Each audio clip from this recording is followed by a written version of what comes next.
के नहीं चलते हो। खाली हम हो बनी कि अब लोग बा। हाँ डेली डेली तुम गर्लफ्रेंड बदलते हो, दिल एक से लगा के नहीं चलते हो। सभी कहते हैं तू दगाबाज हो गया, दगाबाज हो गया। सुनो पहले ऐसा नहीं था जैसे आज हो गया, धोखा खा खा के मैं भी धोखेबाज हो गया। पहले ऐसा नहीं था जैसे आज हो गया, धोखा खा खा के मैं भी धोखेबाज हो गया।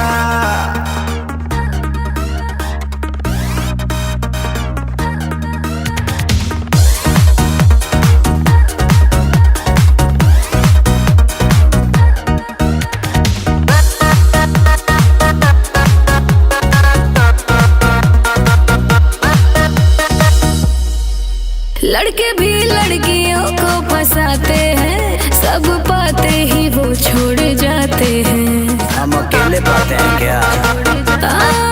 लड़के भी लड़कियों को फंसाते हैं, सब पाते ही वो छोड़ जाते हैं। जैसा सोच रही वो वैसा मेरा करैक्टर नहीं।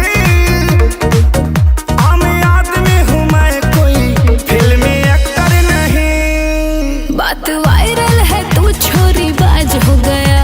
अरे क्या सुन रही हूँ तेरे बारे में यार, बोल। सारा न्यूज तोरे लगबा। पहले ऐसा नहीं था जैसे आज हो गया, धोखा खा खा के मैं भी धोखेबाज हो गया। पहले ऐसा नहीं था जैसे आज हो गया, धोखा खा खा के मैं भी धोखेबाज हो गया।